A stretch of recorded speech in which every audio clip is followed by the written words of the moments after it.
Hello. Oh, hey, girl, hey, What's going on what's with you? going How you on? doing? I'm good. I was trying to share the video out. I was trying to share the video. I'm sorry, Eddie. We- That's why I was looking down. I It's said, "Girl, all let me get good. this link." How you been? I feel like I ain't seen you in a month of Sundays. I know. Listen. I had to, well, I went to the Title One conference, so Mm-hmm. I can give you a little insight on how that went down. Um, so I traveled a little bit, and then I was sick. As a lot of y'all know, I was sick. So, life was lifing. Life was lifing. So how are you doing? You just, you've been traveling and doing your thing as well. How are you? No rest for the weary. No rest for the weary. Nevertheless, we are listen. We do. We make it do what it do.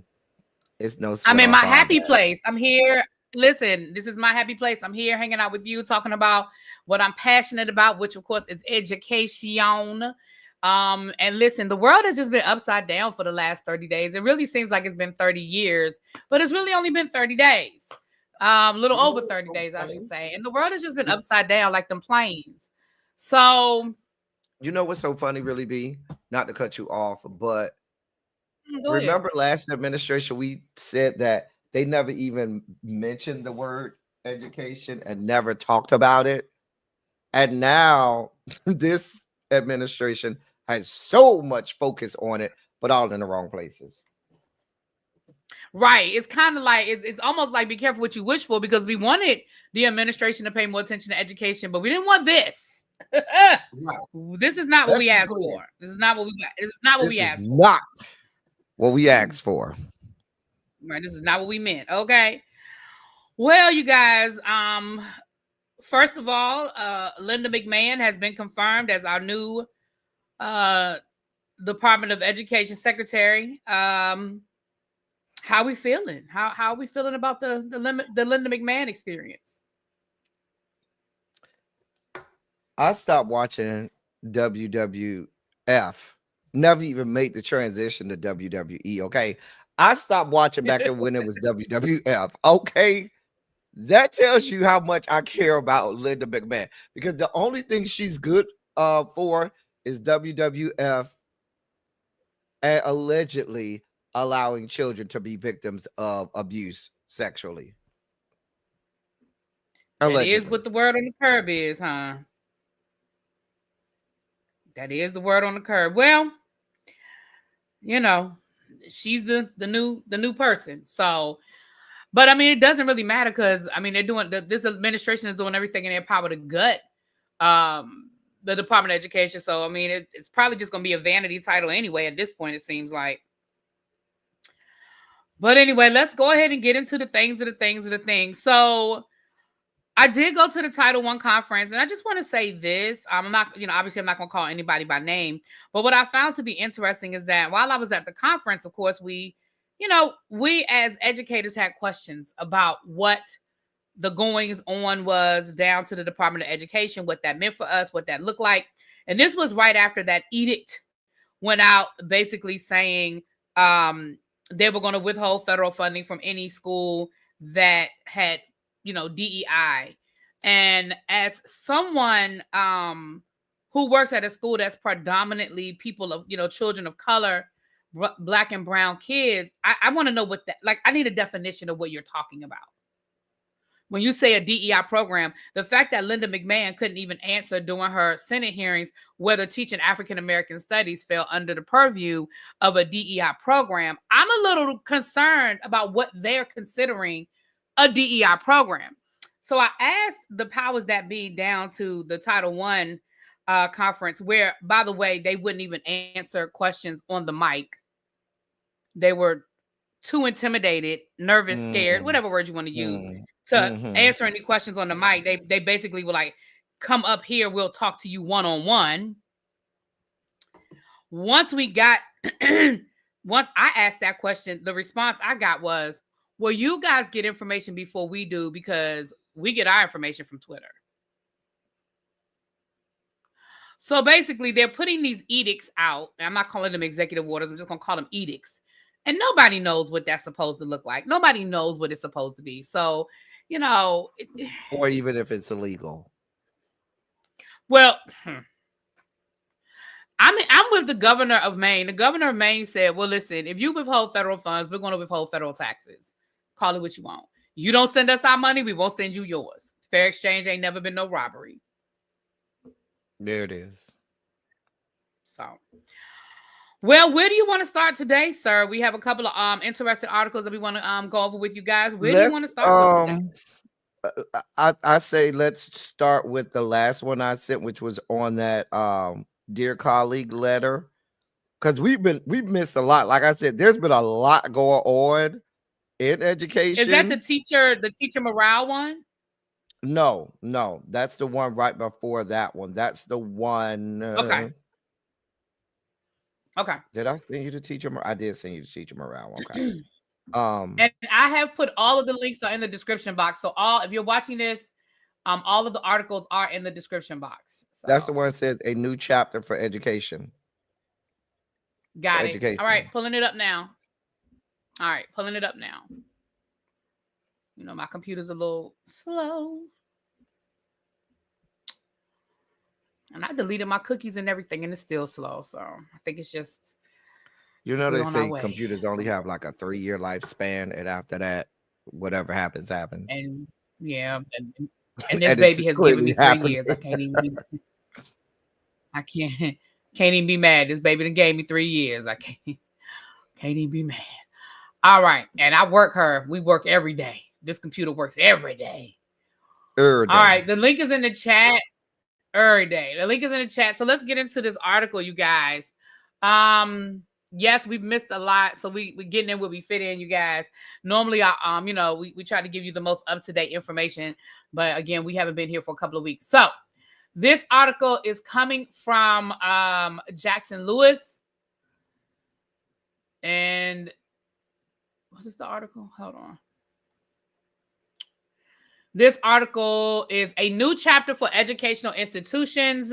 Department of Education prohibits use of race in all aspects of student, academic, and campus life. I don't even know what that means. When El Teddy, I don't even know what that means. Let me just read the article. The U.S. Department of Education's Office for Civil Rights issued a Dear Colleague letter directing educational institutions that are prohibited from using race in decisions pertaining to admissions, hiring, promotion, compensation, financial aid, scholarships, prizes, administrative support, discipline, housing, graduation, ceremonies, and all other aspects of student, academic, and campus life. To this end, the department announces that it intends to take measures to assess compliance with Title VI. That's Title VI. Of the Civil Rights Act of 1964 and is implementing regulations including anti-discrimination requirements beginning March 1st of 2025.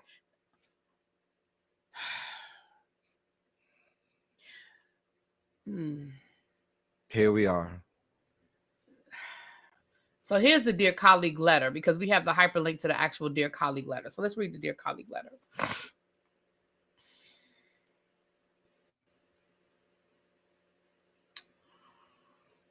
Oh, man.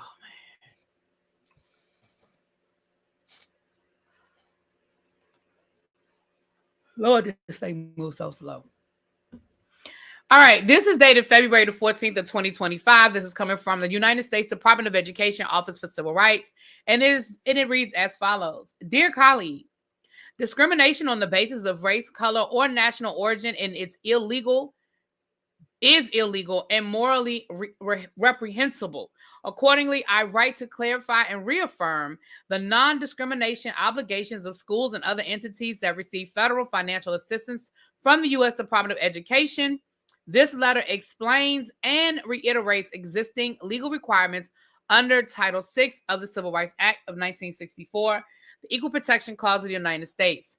In recent years, American educational institutions have discriminated against students on the basis of race, including white and Asian students, many of whom come from disadvantaged backgrounds and low-income families. These institutions embrace of pervasive and repugnant race-based preferences and other forms of racial discrimination have emanated throughout every facet of academia. For example, colleges, universities, and K-12 schools have routinely used race as a factor in administration, financial aid, hiring, training, and other institutional programming. In a shameful echo of a darker period in this country's history, many American schools and universities even encourage segregation by race at graduation ceremonies and in dormitories and other facilities. Educational institutions have toxically indoctrinated students with the false premise that the United States is built upon systemic and structural racism. I didn't think that was a false premise. Did you think that was a false premise? Anyway. No. I think this letter is a false premise, but absolutely, this letter is a false premise. Yes. And advanced discriminatory policies and practices. Proponents of these discriminatory practices have attempted to further justify them, particularly during the last 4 years, under the banner of diversity, equity, and inclusion, smuggling racial stereotypes and explicit race consciousness into everyday training, programming, and discipline. But under any banner, discrimination on the basis of race, color, or national origin has been, and will continue to be illegal. The Supreme Court's 2023 decision in Students for Fair Admissions versus Harvard, which clarified that the use of racial preference in college admissions is unlawful, sets forth a framework for evaluating the use of race by state actors and entities covered by Title VI. The court explained that classifying and assigning students based on their race is lawful only if it satisfies strict scrutiny, which means that any use of race must be narrowly tailored, that is, the necessity to achieve a compelling interest. To date, the Supreme Court has recognized only 2 interests as compelling in the context of a race-based action: remediating specific identified instances of past discrimination that violated the Constitution or a statute, and avoiding imminent and serious risk to human safety in prisons, such as a race riot. Nebulous concepts like racial balancing and diversity are not compelling interests. As the court explained in SFFA, an individual's race may never be used against him and may not operate as a stereotype in governmental decision-making. Although SFFA addressed admissions decisions, the Supreme Court's holding applies more broadly. At its core, the test is simple. If it's an educational institution treats a person of one race differently than it treats another person because of that person's race, the educational institution violates the law. Federal law thus prohibits covered entities from using race in decisions pertaining to admissions, hiring, promotion, compensation, financial aid, scholarships, prizes, administrative support, discipline, housing, graduation ceremonies, and all other aspects of student, academic, and campus life. Put simply, educational institutions may neither separate nor segregate students based on race, nor distribute benefits or burdens based on race. Although some programs may appear neutral on their face, a closer look reveals that they are in fact motivated by racial consideration, and race-based decision-making, no matter the form, remains impermissible. For example, a school may not use students' personal essays, writing samples, participation in extracurricular activity, or other cues as a means for determining or predicting a student's race and favoring or disfavoring such students. Relying on non-racial information as a proxy for race and making decisions based on that information violates the law. That is true whether the proxies are used to grant preferences on an individual basis or systemic one. It would, for instance, be unlawful for an educational institution to eliminate standardized testing to achieve a desired racial balance or to increase racial diversity. Other programs discriminate in less direct but equally insidious ways. DEI programs, for example, frequently preference certain racial groups and teach students that certain racial groups bear unique moral burdens and others do not. Such programs stigmatize students who belong to particular racial groups based on crude racial stereotypes. Consequently, they deny students the ability to participate fully in the life of a school. Child, I can't. Y'all, we almost done, y'all. We got about 3 more paragraphs. Work with me. All students are entitled to a school environment free from discrimination. The department is committed to ensuring these principles are a reality. This letter provides notice of the department's existing interpretation of federal law.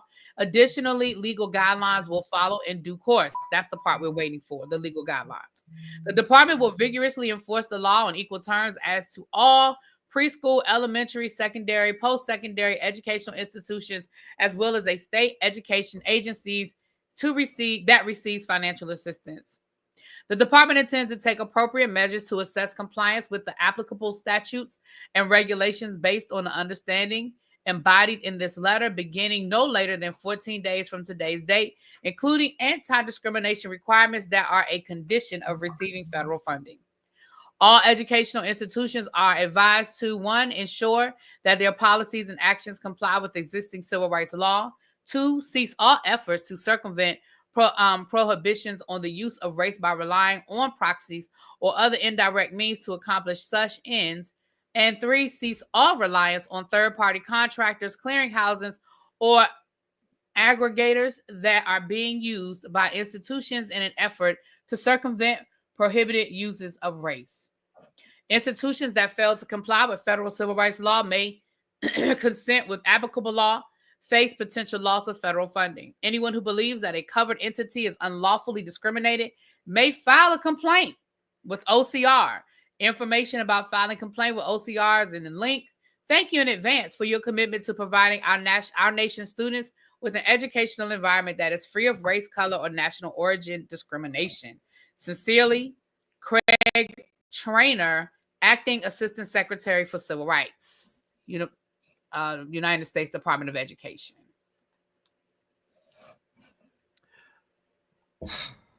Here's my issue. My issue is when these people go and talk to people, parents, students, and the such about being discriminated, they're only talking to white people and one minority group. And that minority group is Southeast Asians. American. No, not all Asian Americans. Oh, let's be clear. Not all Asian Americans. You must, in their minds, and I don't mean to be discriminatory, xenophobic, but in their minds, you must have the look of someone who's deemed Southeast Asian. They don't want any parts of the other parts of Asia. Let's be clear, to know our geography. That's first. So when you're talking about looking at discrimination from the lens of people who, I'm not the Asians, not withstanding, but when you're looking at it from the lens of white people who have not been discriminated against, who see equality or equity as discrimination, then that's where the problem is. The problem is white people see fairness or a level playing field as discrimination and discriminatory. And once we understand that, now we see the lens from where these people are coming from. So when they're saying, oh, you shouldn't discriminate on people based on their race. No, sir, we're not discriminating on people. What we're doing is we're giving everybody equal opportunity, because you people have proven in the past that you haven't been able to do that. And in your attempt to make America great again, you're taking us back to a time where the only people you listened to was white people, but you decide to say, well, no, we're going to add the Southeast Asians on this so that we can appear that we're not being discriminatory against minorities.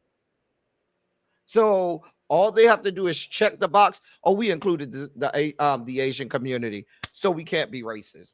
Nope, can't be racist. We got a minority in there. That's all we need. Y'all got a lot to say about quotas, and y'all quota was one minority group. That's it. That's all. We're good. Don't worry about nothing else. That is where this has come from. That's the lane that we're reading this in.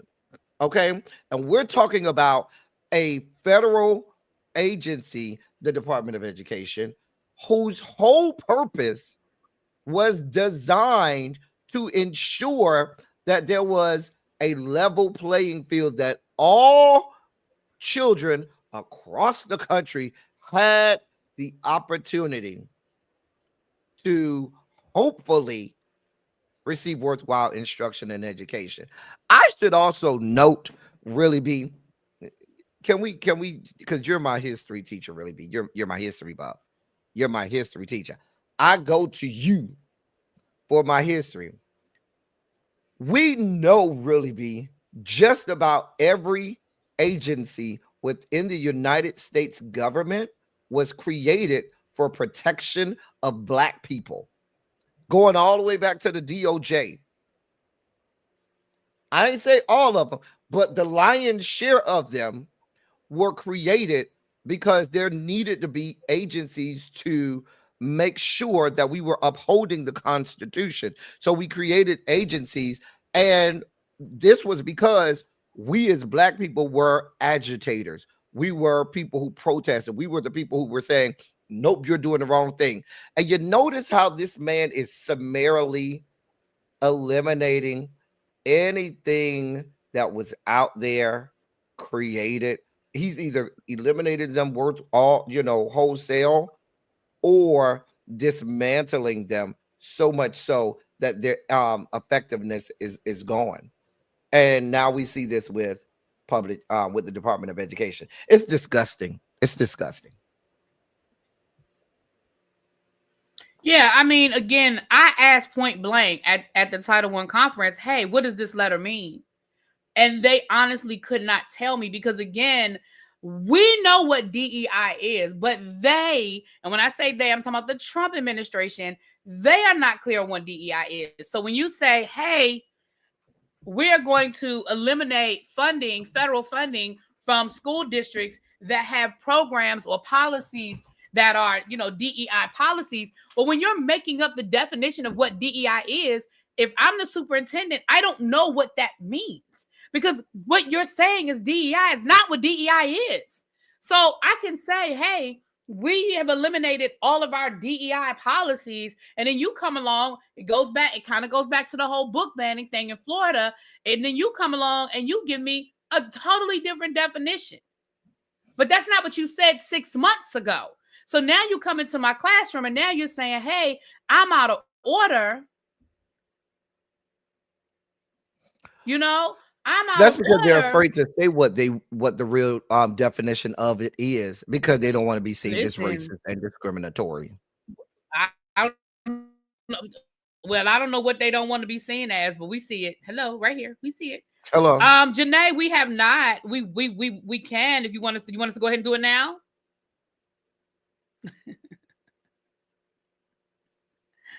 I mean, we already made the announcement last time we went live, but we can make the announcement again. That's no problem. Yeah.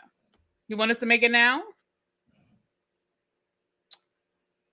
All right. Up to you. Okay.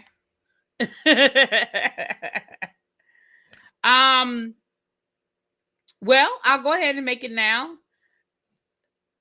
Janae, our ride or die, she's been here to support us for many, many moons, and been sharing us out and all of the things for many, many moons. She has invited El Teddy and I to be the keynote speaker at the conference that she is I don't want to give out your title. I don't want to tell people too much of your business. But it's the NCABI, which is so organization is down, and we'll be down in Charlotte, Mooresville, North Carolina in April, and we'll be the keynote speaker at the conference.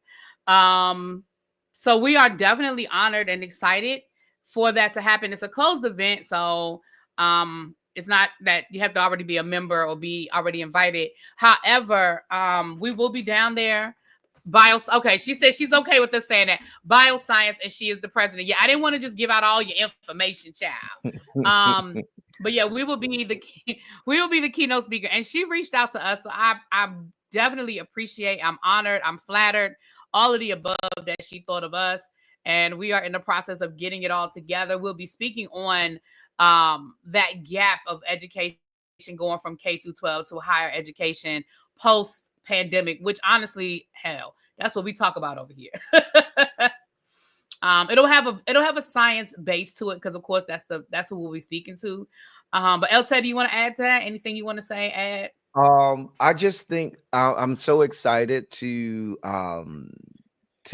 give our Mhm. insights and that someone would see us as individuals that can provide insight to these topics, knowing that we've been over here doing the Lord's work. Really, be we have been over here doing the Lord's work, Yes, we and have, to honey. know that we will be able to add insights even outside of the confines of this platform, but to other individuals and organizations, and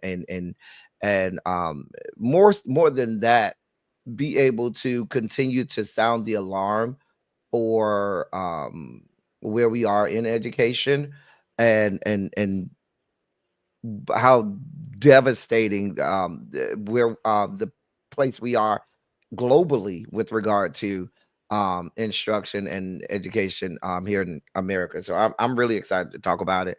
Um really be and I tag team on something, we usually do really good on it. So I'm so excited to unsheath to the world what she and I will do, and hopefully this will be the first of many.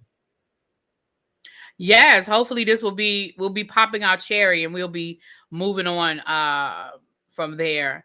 Um Something you just said. Oh, April the 4th. Yes, it'll be April the 4th. And yes, Ravine, we will definitely be posting pictures and things of that nature. So again, be on the lookout. It'll be y'all will get the info, honey. Y'all know y'all will get the info. Thank you, Demetria. I'm glad you're here as well. I'm definitely glad you're here as well. She said, I'm glad I came across both of your platforms on YouTube. Well, thank you. I'm glad you're here. So yeah, so we'll definitely give you guys more information as we keep moving forward. We've had some preliminary conversations. So we're getting some things, getting our house in order, as the old folks say. We're getting our house in order. So the more we have for you guys, the more we'll pass on to you guys as well. Um, with that being said, I guess we'll move on into the next topic up. Where you want to go next? Let's just go ahead, and because I know if you don't spike out, I probably will, to the NDEI portal. Oh, That was the first one I said. Hold on. what It teaching was morale? Oh no, that's not the first one. The it's the first one I moms said. for liberty. Yeah, the Mother Jones one, yes. Mm-hmm. Moms for liberty. Okay. Mm-hmm. And we've been talking. Listen, we've been telling y'all about these moms for liberty for probably about 2 years now. Did have maybe El Teddy about two Mm-hmm. years or for long, actually no longer than that. The moms for This liberty going go back to back to 2020. At least Trump's first 2020. administration. Yeah, Mm-hmm. Trump's first administration. Yeah. All right. Well, we about to get into it. Thank you, Miss Baythang. And again, if you are I put this on Really BT, my Really BTV. If you are over there, if you guys could come over to the Teacher Project 2.0 and go ahead and subscribe and come on over here. You can join the chat over here, honey. You can get into the chat over here. It's members only on my main channel, but that's because I want to encourage y'all to come over here to talk, okay? But thank you to the people that are streaming on more than one device. We appreciate you. We appreciate you. All right, here's the article, you guys. So Moms for Liberty. El Teddy, do you want to do a quick recap who Moms for Liberty is for the people who may not know or maybe be a Moms little for Liberty behind is an in your organization. non-spike out definition? Can you do that? Moms for Liberty is an organization that was started in Brevard County, Florida, in or around Melbourne, Cocoa, Merritt Island area. And they were started by a group of mothers of students in schools there, where they essentially wanted to eliminate books that they deemed inappropriate, if any so anything that dealt with inclusion of the LGBTQ plus community, things that included things involving Black history. They've been on campaigns to take slavery out of curriculum, and so forth. They have been leading the charge on that. They are an ultra conservative organization. They have been they have a pack. They have been very involved in politics. They've been very involved in trying to get their members elected onto school boards. They were very instrumental in leading the charge with forcing municipalities to make school board elections partisan. They were very instrumental in that, but they have led the charge with book bans and a lot of the ultra uber conservative talking points or new strategies you see. They are many times at the foundation and center of that. Was that a good non spiked out definition,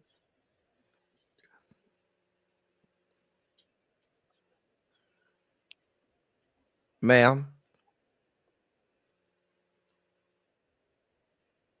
Is she frozen? Are you frozen?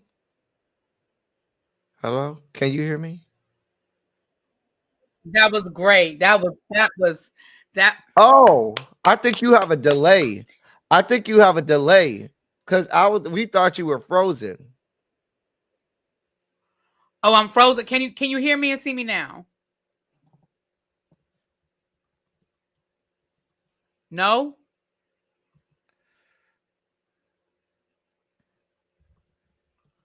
All right, let me go out and come back in. All right. I thought my sis was frozen. I thought my sis was frozen. She wasn't frozen. She was just having little technical difficulties. Anyway, while she's gone, I can read the article. Okay. So let me read this article. This article is coming from motherjones.com. The title of the article is Moms for Liberty. Liberty is very excited for the DOE's new snitch line.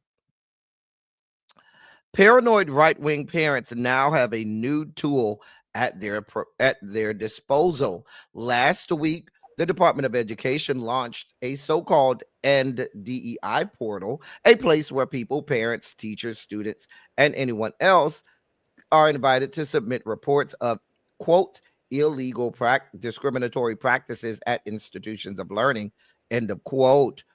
Reminder that DEI is not illegal and Trump can't actually ban it from the federal government, as a judge ruled last month, but that hasn't stopped the DOE from alleging that DEI perpetuates reverse racism against white students. The portal asks for contact information along with information on the school or where district and up to 450 words. Um, I'm sorry, along with information on the school or school district and up to 450 words of detail on the alleged discrimination. Quote, the U.S. Department of Education is committed to ensuring all students have access to meaningful learning free of divisive ideologies and indoctrination, end of quote. And that's what the portal says under a banner that reads, schools should be focused on learning. The move instantly prompted mockery, with many social media users suggesting they would spam the portal with fake reports. But one person who publicly cheered it was Moms for Liberty co-founder Tiffany Justice. Coincidentally, she was also the only person quoted in the department's press release announcing the portal's launch, where Justice urged parents to use it to quote share the receipts of the betrayal that has happened in our public schools. End of quote. Since then, Justice has aggressively promoted the portal on social media, announcing it in an X post, repeatedly pushing parents to use it. Despite this, neither Moms for Liberty nor the DOE will clarify what role, if any, the right wing group known for pushing baseless conspiracy theories and fear mongering to support so-called parents' rights had in setting up the portal. When reached out to for details, a spokesperson for the DOE reiterated vagary, claiming the Office of Civil Rights will use the submissions, quote, as a guide to identify potential areas for investigation, end of quote. But they declined to respond to additional questions about Moms for Liberty and the potential role they may have had in the portal's creation or maintenance. nor would the DOE answer how many submissions the portal had received since it launched or who is reviewing them. Moms for Liberty also did not respond to specific questions about their potential involvement, instead, only providing a statement saying the group, quote, has been working closely with a number of key members of the Trump administration to ensure students' needs are prioritized in the education system, end of quote. The statement went on to say, quote, with the release of the End DEI portal, we are beginning to see the fruit of our efforts from the last 4 years. And the quote, the group did not respond to follow-up questions. Justice did not respond to a message sent to her on social media after but she did reply to another post on X saying, quote, I have no doubt that the brave moms I have the honor to work with inspired the NDEI portal, and investigations will hopefully be launched across the country. End of quote. If Moms for Liberty did help set the portal up, it would certainly be on brand. The group was which was founded by a group of conservative school board moms in early 2021 to protest mask and vaccine mandates in schools, has since played an influential role in stirring up moral panic around pronoun usage and representation of diversity in schools, promoted book bans in schools, and basically claimed public school teachers are, quote, grooming, end of quote, and, quote, indoctrinating, end of quote, kids. Despite or maybe because of this, they have grown into an organization with hundreds of chapters nationwide and more than 100,000 members. The group also has a track record of evasiveness on other matters related to their influence. As reported last year, the group launched more than $3 million in Biden attack ads in swing states during the presidential campaign, but would not say where the money came from.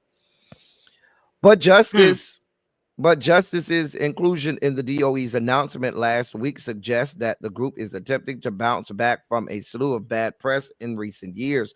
There was a disastrous 60 Minutes interview last year in which they failed to effectively articulate their reason for existing and dodged questions.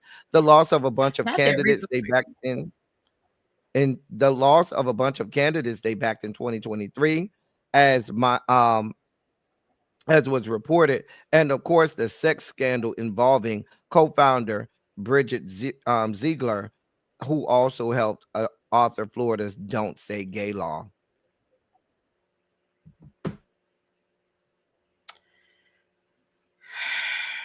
Listen, that portal is going to be busy, just like the people who had to read them emails from all the federal workers giving them 5 things they did last week. So it's ridiculous. It is silly. And again, we don't have anything better to do. My thing with it is really being.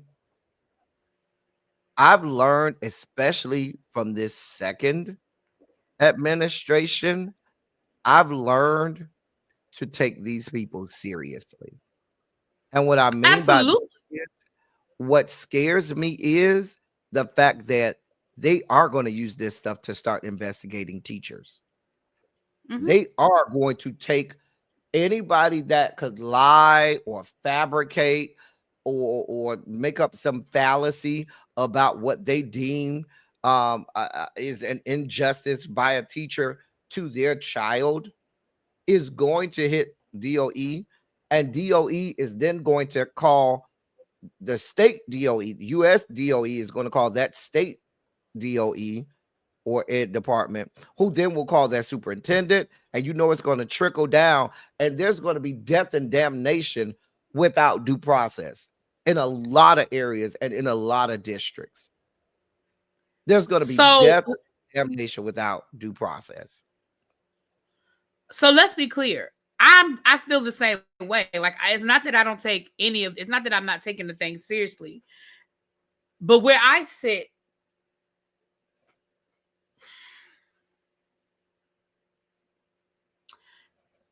first of all, the attack on teachers has already started. Like this is what's been going on. Anytime, the student always gets the benefit of the doubt over the teacher. Anytime a parent can just go online and there was a situation here with a school here where a parent is all over Facebook talking about, I need justice for my child. My child was attacked by their teacher. So I 100% feel that. And as somebody that's actually in the classroom, the fear is real. Like the fear is real. I don't, but I also feel like this is how I feel about this administration as well. A lot of this stuff is just going to have to happen for people to really understand, because it's real easy for us to sit back and tell you, like we tried to tell you how bad it was going to get. Y'all didn't believe us. So now you're feeling it. And it's like, well, we tried it the easy way. So unfortunately, a lot of us, myself included, as a teacher that's currently in the classroom, a lot of us are going to be hurt in the process. But honestly, this just has to play out. This just has to play out. And then they're going to realize exactly how bad this shit was and how they were upholding dumb stuff, But it has to, in my opinion, at least, that's my opinion, it has to play out. A friend of mine who works down at the district still over in Texas, she told me there have been calls made to the district, and they're thinking about not on top of the having the federal one, they're talking about instituting a state version of this. There have already been alleged calls and emails sent based on people reporting on this. And she said that people are preemptively resigning. She said there have been preemptive resignations already. Mm-hmm. Yeah. And what's scary is really we're in March. Once we get back from spring break, what's going on? Testing season. Yep. Yep. But again, I'm not trying to be heartless, because again, I'm on the front lines. Like, I'm dealing with this. I see it. But this is what y'all, when I say y'all, obviously I'm not talking about, I'm not preaching to the choir, but this is what y'all said y'all wanted. So now you kind of just got to sit in it. You have to kind of deal with. That's why we can't get teachers now. That's why we can't fill. That's why I promise you, everybody got a vacancy at their school now. I bet you they do. We got 22 vacancies at my school. So that's 22 classes every day where students aren't learning. Why? Because there's a sub. Now, we have some long-term subs that are doing the best they can, but at the end of the day, they can wake up tomorrow and say, yeah, no, I don't feel like doing that today. Because they're subs. So unfortunately, who's hurting are the kids. But again, this is what y'all asked for. So I don't want to hear anybody complaining about what the kids aren't learning and what's not happening. Look at that. Yana said they have 17 vacancies. El Teddy, you know what that looks like at a school. Mm-hmm. 22 vacancies. Mm-hmm. Come on. You know what that looks like. And so again, I hate to sound like I'm cold-hearted or whatever, but I'm dealing with this every day. And even though, thank God, I'm not in a red state, I'm still dealing with the bull hockey. The bull hockey is still there. So unfortunately, y'all just gonna have to sit in this. This is what y'all wanted. So y'all want to call the hotline? Go to call the hotline. And when I was on district level and I was working and I would go to do professional development, I would say the collateral damage in education is more catastrophic than in other entities, because the collateral damage, if you're a car salesman, is you selling cars.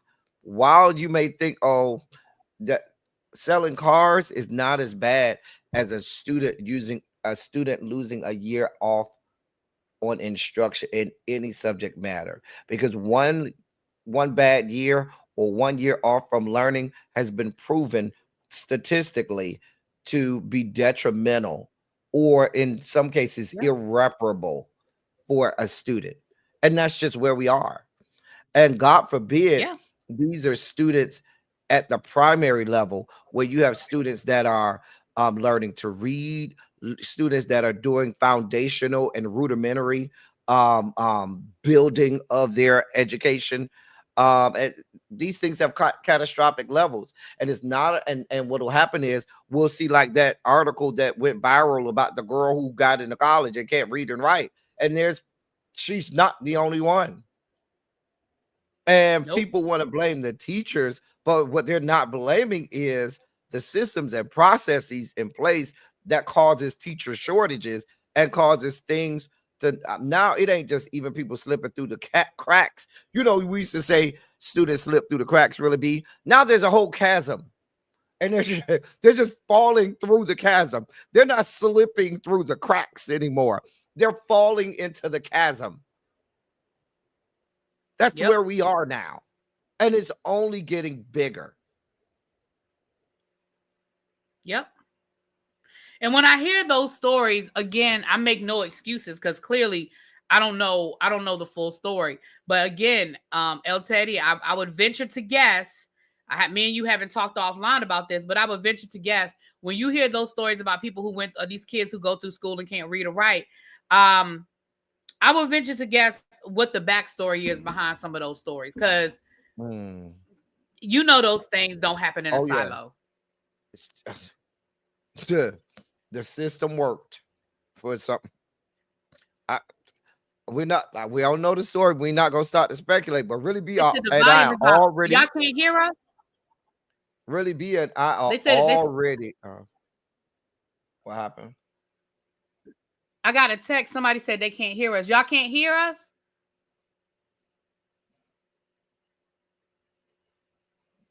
Hold on, y'all. Sorry. Wait a minute. Let us know. Can y'all hear us? If you can hear us, put something in the chat. Yeah, they say they can hear us. Oh, okay. They say they can hear it. So the person who texted me, maybe it's you, boo. They can hear us. Okay. All right, the person that texted me, it must be your phone. It must be your situation, baby. Sorry. Everybody can hear us. All right. But I'm sorry. Go ahead, El Teddy. My bad.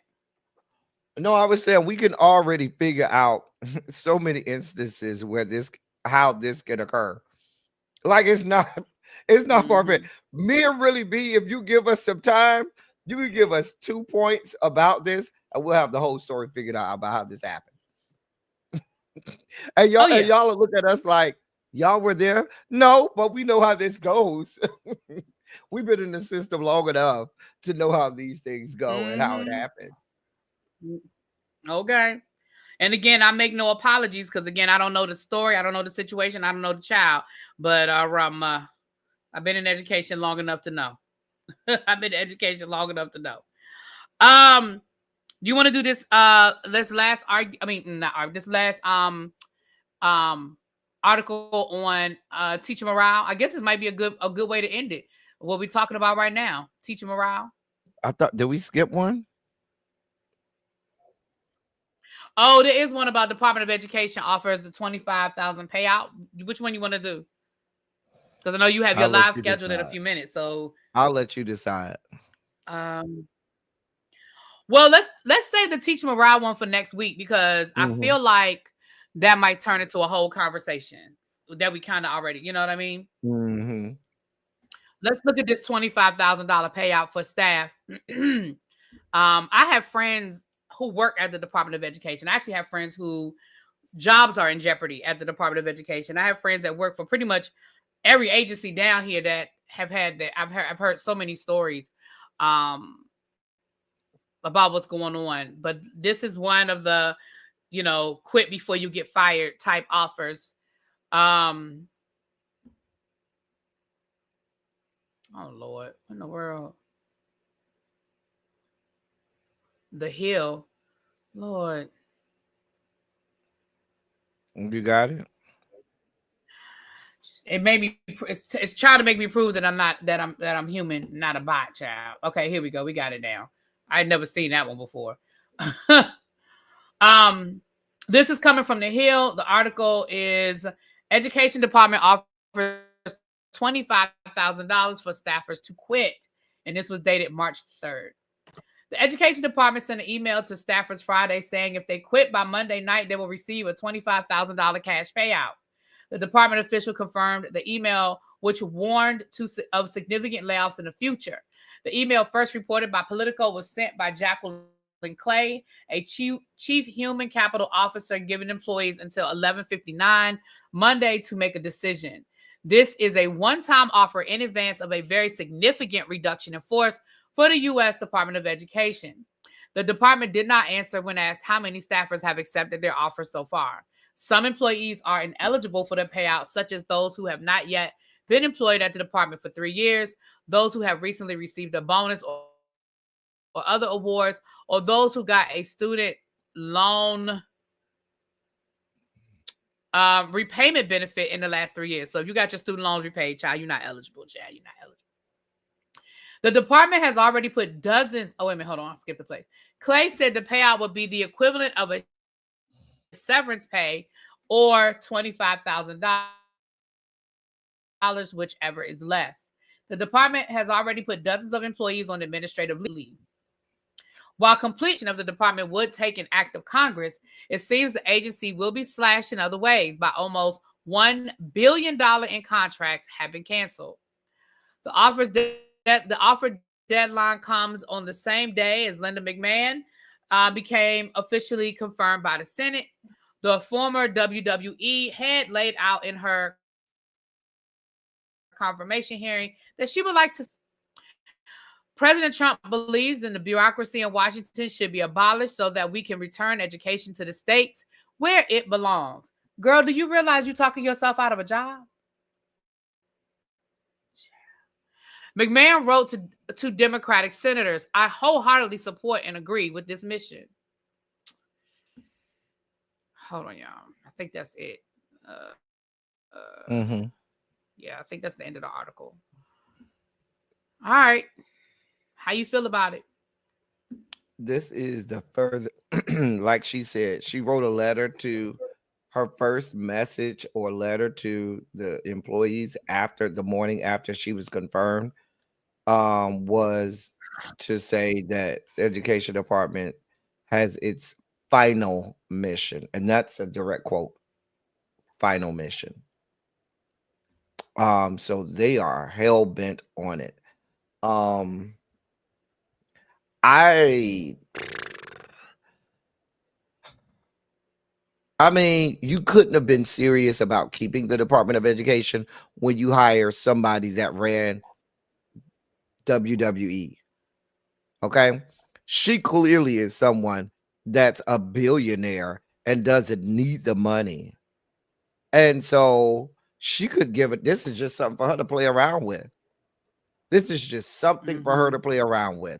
And this is because, and this is her giving giving help to her friend Donald John, who has probably told her that he's going to secure more tax cuts and more ways for her to make to add to her billions of dollars that she has in her bank accounts.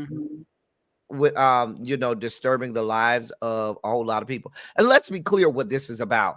Let's say the quiet part out loud, because while even on the halls of Congress they're kicking and screaming about them firing people, but let's be clear, most of the people that they're firing look like us, really be. You know that because you're right there on the ground there, and they have no problem seeing a whole bunch of black people without jobs. Matter of fact, they take pride, racist as Elon Musk, who was born in racist as apartheid South Africa, okay, wants nothing more to be the agent and conduit by which hundreds of thousands of African Americans end up being fired without a job.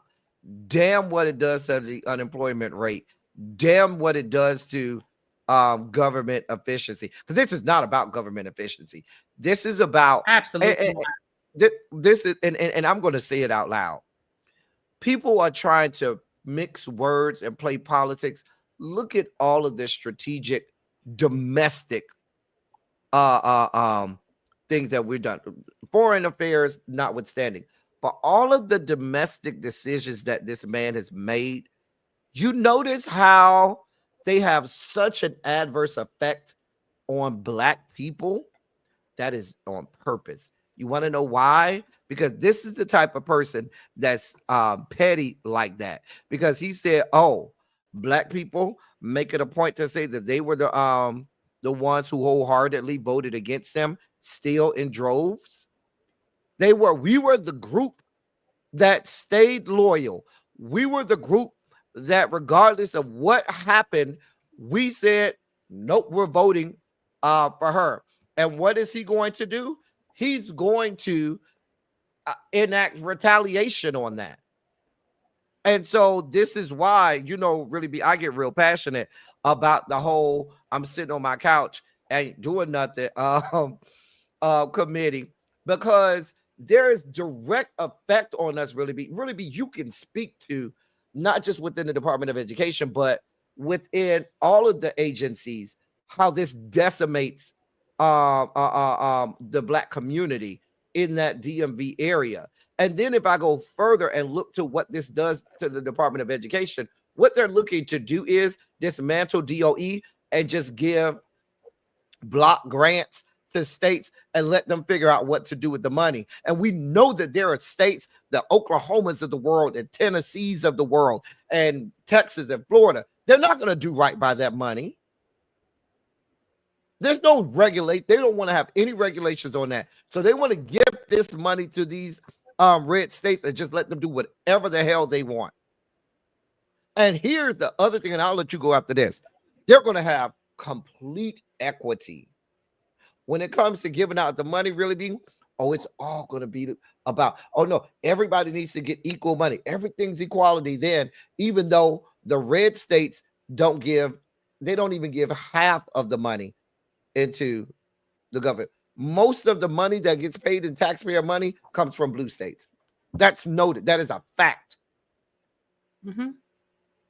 But it's the red states who, when they start giving out these money, they're going to be the ones with their hands out and with their hands open. And it's going to be our people that have to sit back and end up getting it the worst. I'm sorry. I went off on a tangent. Go ahead, ReallyB. I'm sorry. No, you're fine. A lot of times people think that El Teddy and I agree all the time, and we don't. And that's one of the things El Teddy and I do not agree on. I am the 92%. I'm going to sit over here and mind my 92% business. Yeah, so we disagree on that. But I understand why he feels the way he feels. But yeah, again, I hear you, and we know what the ultimate goal is. We know that this is about putting it back in the states, because it's never been about education for everybody. It's never been about wanting everyone to have this wonderful education and this wonderful, it was never about that. I mean, a lot of people don't understand that Brown versus Board of Education wasn't dismantled because of the separate part. It was dismantled because of the equal part, because Thurgood Marshall and the team at the NAACP were able to show that school districts were not giving out equal education. It was never about the separate part. They never argued that separate was a problem. And so when we start talking about the states, the states have always had an issue with the federal government telling them about how to run their state. I mean, we can go back to the Civil War. Hello. So this has always been about states' rights. And we know when it comes to education, that is what they want. They want the states to be able to control who gets an education and what that education looks like. Hence, school choice. So again, I listen, let me explain something to you guys. As somebody who lives in the DMV, what's going on in the federal government is totally demolishing what we have here. So many people that live in this area are either federal employees or work for a contractor. Um, the median price of a house in the district in the DMV in the last 30 days has dropped over $100,000 and there are so many houses on the market right now.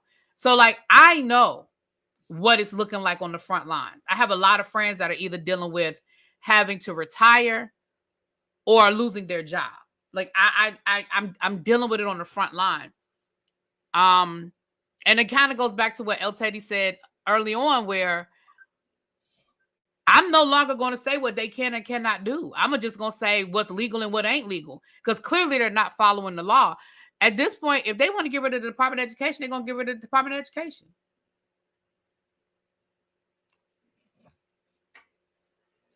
And it'll have to matriculate through the courts.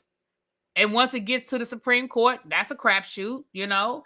And even if it goes the way of keeping the Department of Education open, it has to go through Congress. I mean, you're literally dealing with someone who's like, what you gonna do about it? I'm the president, I'm the king. So even when they've been told, no, you better put that back, Trump is like, I'm not. And what you gonna do about it? So yeah, I'm out of the business of saying what can and can't happen. I'm sorry. I'm out of that business. I can tell you what's legal and what's illegal, but I can't tell you what can and can't happen, because clearly.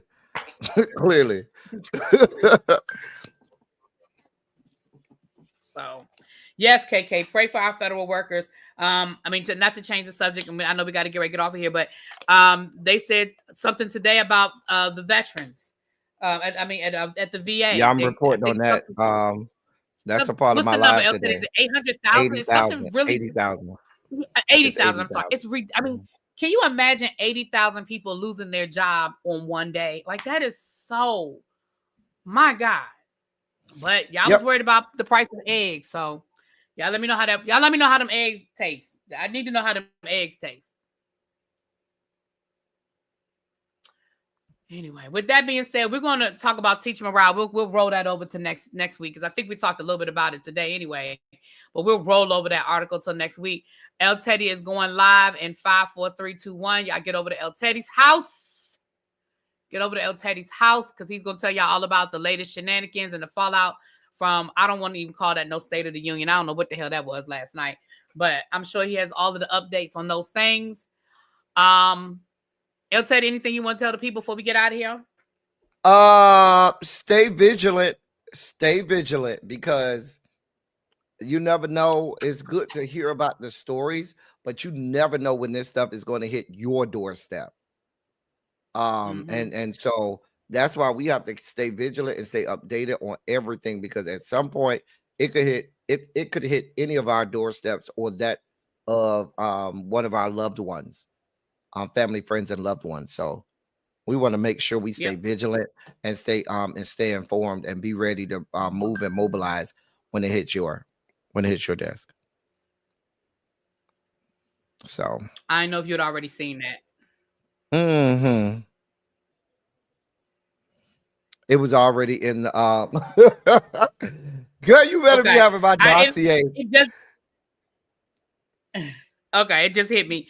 All right, you guys, we're going to talk to y'all later, and we are out. Mwah! Peace. Yeah, it just hit my